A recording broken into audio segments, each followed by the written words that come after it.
Ya pemirsa, 2 ekor singa di Taman Safari Prigen Pasuruan, Jawa Timur bertarung hingga menghantam mobil pengunjung. Video itu pun viral di media sosial. Video yang direkam dari penumpang mobil memperlihatkan 2 ekor singa di Taman Safari Prigen Pasuruan, Jawa Timur yang tengah bertarung. Kedua ekor singa ini berkejaran menuju jalan dan menabrak mobil pengunjung hingga lampu belakangnya pecah. Pengemudi dan pengunjung dari dalam mobil sedan terkejut dan panik saat singa mendekat.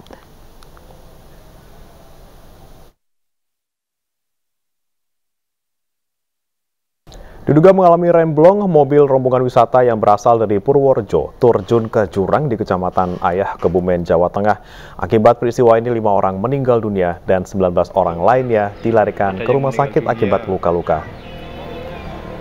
Mobil yang membawa rombongan wisata masuk ke dalam jurang sedalam 10 meter di Desa Karangduwur, Kecamatan Ayah, Kabupaten Kebumen, Jawa Tengah. Diduga mobil yang membawa rombongan wisata mengalami remblong. Peristiwa ini pun mengakibatkan 5 orang meninggal dunia dan 19 orang lainnya luka-luka. Salah satu korban selamat menuturkan saat kejadian, mobil yang melewati tanjakan tidak kuat menanjak. Mobil pun mundur dan mengalami remblong hingga akhirnya terjun ke jurang. Korban meninggal saat ini masih berada di Puskesmas Kecamatan Ayah, sementara korban luka-luka dirawat di Rumah Sakit Purwogondo Kuwarasa dan Rumah Sakit Umum Muhammadiyah Gombong. Ini singgung korban kecelakaan. Terus turunan panjang mau belok itu dia terus nggak belok, itu belabas terus sampai akhirnya ini turun. Sudah nggak tahu lagi itulah. Itu karena remblong atau katanya yang nyupir tadi sempat ngomong remnya belum. Saya mengalami kekerasan seksual. Kalaulah karena pengabdian saya sebagai seorang ajudan menjadikan saya seorang terdakwa, kini saya serahkan masa depan saya kepada putusan majelis hakim. Pemirsa, 5 terdakwa kasus pembunuhan Yosua Huta Barat akan dijatuhi vonis Senin besok. Sejumlah pengamanan disiapkan untuk pembacaan vonis Ferdi Sambo dan kolega.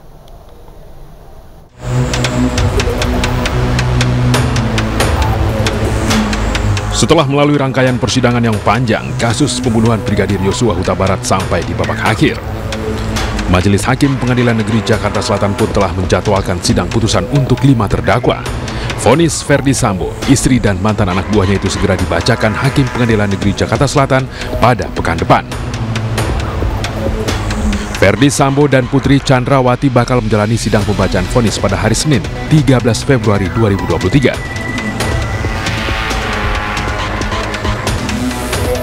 Sedangkan pembacaan vonis Riki Rizal dan Kuat Ma'ruf pada hari Selasa 14 Februari 2023. Dan Richard Eliezer bakal menjalani sidang pembacaan vonis pada hari Rabu 15 Februari 2023.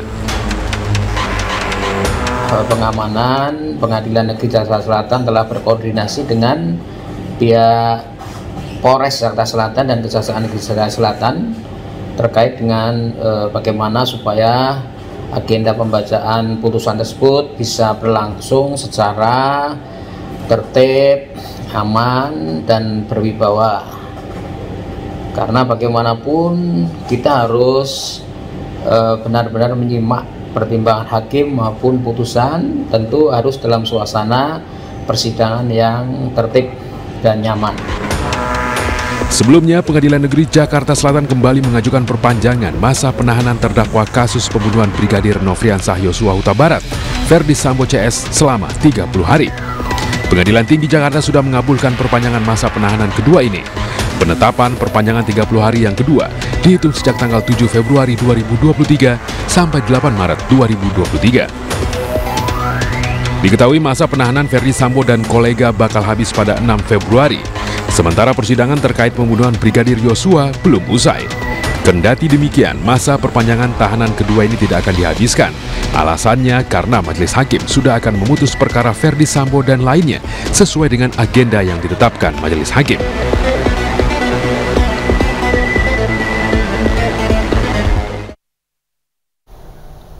Ya pemirsa, ayah Yosua Huta Barat akan menyaksikan secara langsung sidang vonis Ferdi Sambo CS. Samuel Huta Barat beserta istrinya berangkat dari Jambi menuju Jakarta.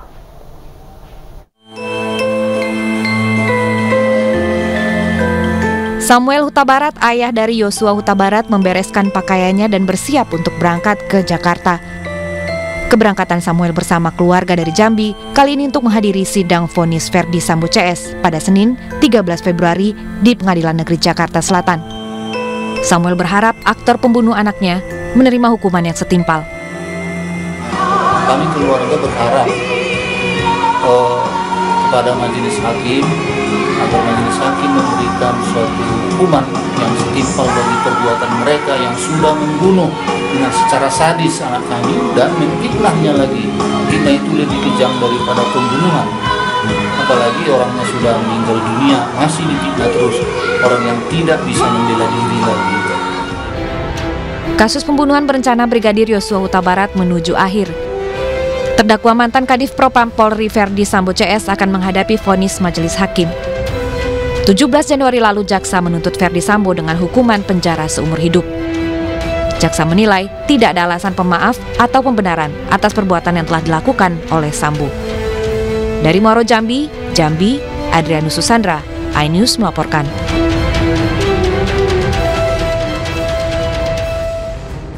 Saya mengalami kekerasan seksual. Kalaulah karena pengabdian saya sebagai seorang ajudan menjadikan saya seorang terdakwa, kini saya serahkan masa depan saya kepada putusan majelis hakim.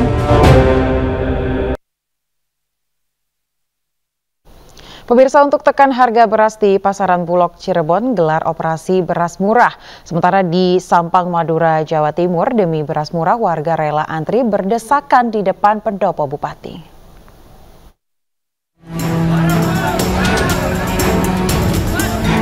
Ratusan ibu-ibu dari Desa Cipanas di Kecamatan Dukuh Puntang, Kabupaten Cirebon, Jawa Barat menyerbu operasi pasar beras murah Sabtu siang.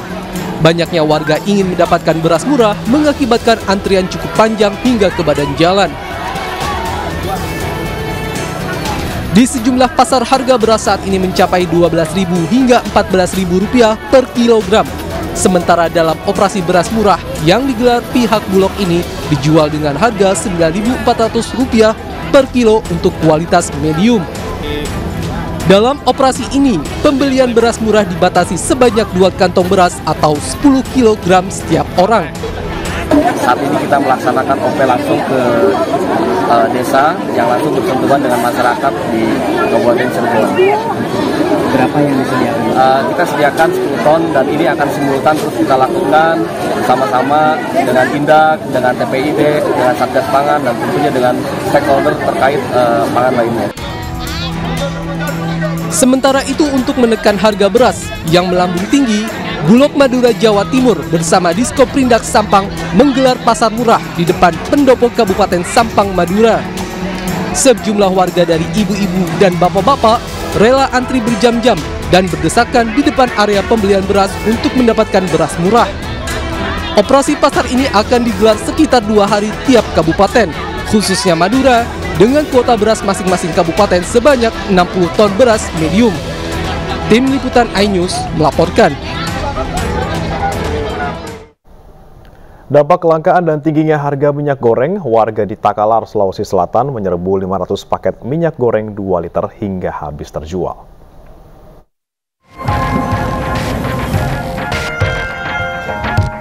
Tingginya harga minyak goreng di pasaran membuat warga memilih untuk antri dan membeli paket murah berisi minyak goreng kemasan 2 liter, gula pasir dan terigu yang hanya dijual seharga Rp50.000 di Talakar, Sulawesi Selatan. Hanya dalam waktu kurang lebih 30 menit, 500 paket murah ini pun ludes terjual. Warga sangat terbantu dengan operasi pasar murah ini karena kondisi sekarang yang sulit mendapatkan minyak goreng murah.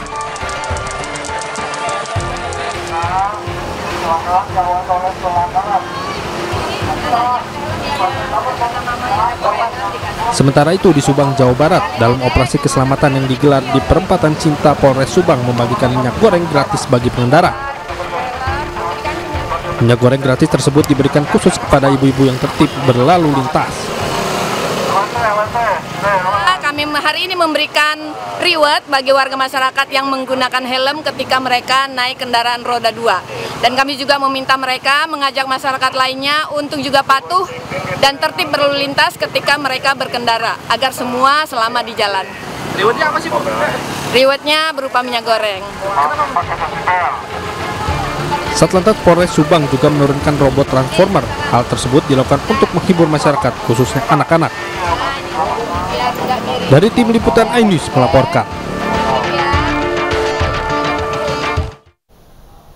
Jelang Pilpres 2024, pemirsa, beragam kegiatan dan aksi sosial dilakukan para relawan di sejumlah daerah, mulai dari pelatihan bisnis kuliner hingga pemberian bantuan untuk pembangunan sejumlah pondok pesantren.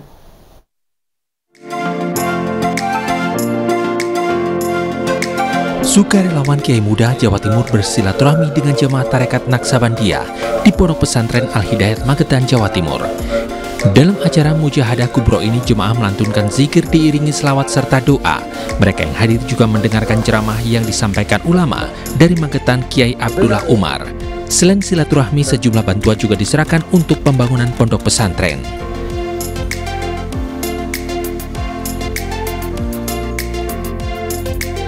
Sukarelawan GGN memberikan bantuan seperangkat alat pengeras suara ke Pondok Pesantren Sabilil Huda di Kabupaten Kediri. 2 set alat pengeras suara diberikan saat peringatan Isra Mi'raj dan doa bersama yang diterima langsung oleh pembina pondok pesantren. Penyerahan bantuan selain untuk menjalin silaturahmi juga sebagai upaya GGN Jawa Timur untuk mendukung syiar agama di sejumlah pondok pesantren.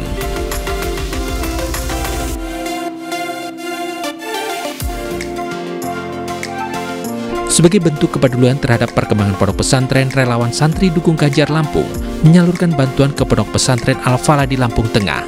Bantuan yang diberikan berupa bahan material pembangunan seperti pasir, semen, dan cat. Selain itu juga diberikan bantuan sejumlah bibit ikan lele yang bisa bermanfaat dan dikelola. Sejumlah bantuan tersebut disambut baik oleh pimpinan pesantren dan para santri.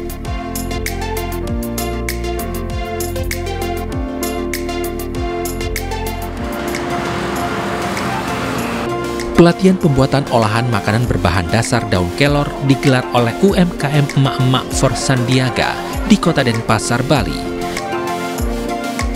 Pelatihan ini dinilai untuk menciptakan peluang usaha baru bagi masyarakat. Hal ini karena potensi bisnis budidaya daun kelor sangat menjanjikan, serta pembudidayaan daun tersebut sangat mudah. Kegiatan ini berkolaborasi dengan Gemawira atau Gerakan Masyarakat Wirausaha.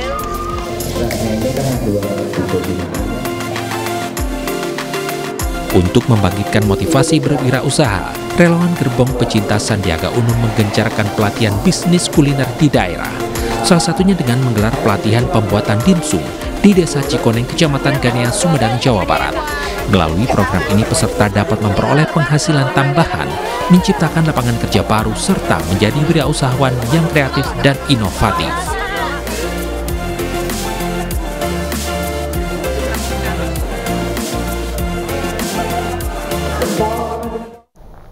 Berbagai kegiatan digelar relawan jelang kontestasi politik 2024. Teman Sandi menggelar sejumlah kegiatan di Kota Palembang, Sumatera Selatan. Diawali dengan jalan sehat, warga mengikuti kegiatan dengan penuh semangat, antusias, dan sangat kompak. Kegiatan sosial dengan membagikan ratusan paket bantuan sembako juga digelar, pemirsa. Acara diakhiri dengan deklarasi dan dukungannya kepada Sandiaga Uno maju di Pilpres 2024. Salaman, jempol. Oke. Saya Rizky Putra-Rasehan, selaku koordinator dari Teman Sandi wilayah Palembang, ingin melaporkan telah melakukan kegiatan yaitu bagi sembako dan jalan sehat di area Pasar Gubah. Sekian laporan saya pagi hari ini. Kami mendukung Pak Sandi aja maju Pilpres 2024. Sementara itu di Cilegon, pemirsa, relawan mengumpulkan masyarakat dengan menggelar kegiatan mancing asik yang diikuti ratusan orang. Relawan Puan Kota Cilegon menggelar kegiatan mancing bersama dengan tema Mancing Asik Relawan Puan hingga berbagai bantuan berupa paket sembako kepada masyarakat di Kota Cilegon. Acara Mancing Asik Relawan Puan diikuti oleh ratusan masyarakat. Kegiatan pembagian bantuan paket sembako berjalan lancar dan tertib. Lalu kegiatan disusul dengan seruan dukungan masyarakat kepada Puan Maharani untuk maju sebagai presiden di 2024. Terima kasih untuk relawan Puan. Semoga Puan sukses di tahun 2024. Mesin pertumbuhan ekonomi menjadi salah satu isu prioritas yang terus digaungkan pemerintah ke sejumlah lini. Ikatan Wanita Pengusaha Indonesia sebagai wadah kreatif sektor usaha ikut andil menciptakan pertumbuhan ekonomi yang positif dan stabil.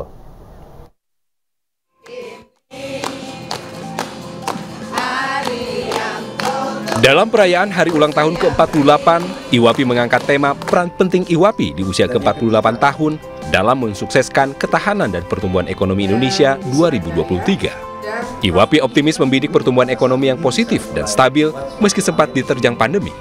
Kita harus lebih banyak lagi menciptakan perempuan-perempuan agar bisa menjadi wirausaha. Kemarin kena pandemi COVID-19 harus bisa bangkit dan harus bisa optimis untuk menghadapi tahun 2023 ini.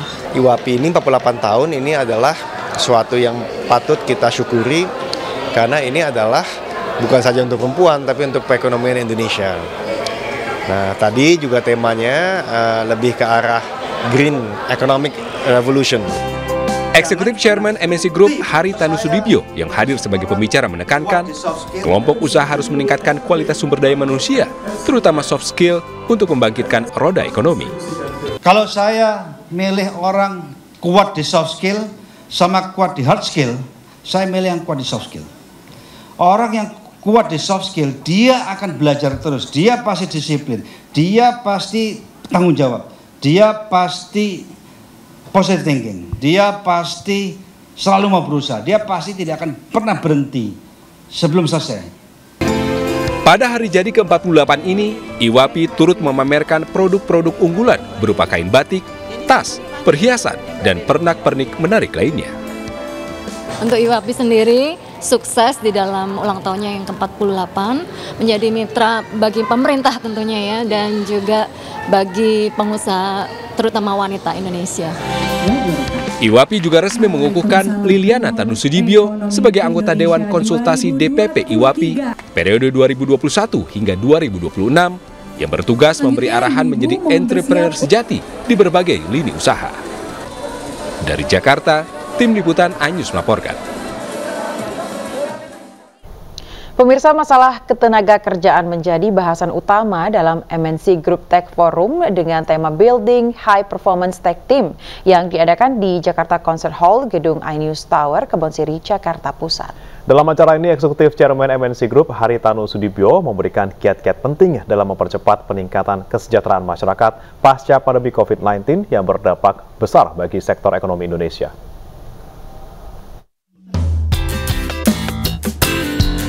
Pasca pandemi COVID-19, masalah ketenaga kerjaan menjadi salah satu tantangan besar bagi Indonesia. Salah satu yang harus mendapat perhatian serius adalah jumlah pengangguran.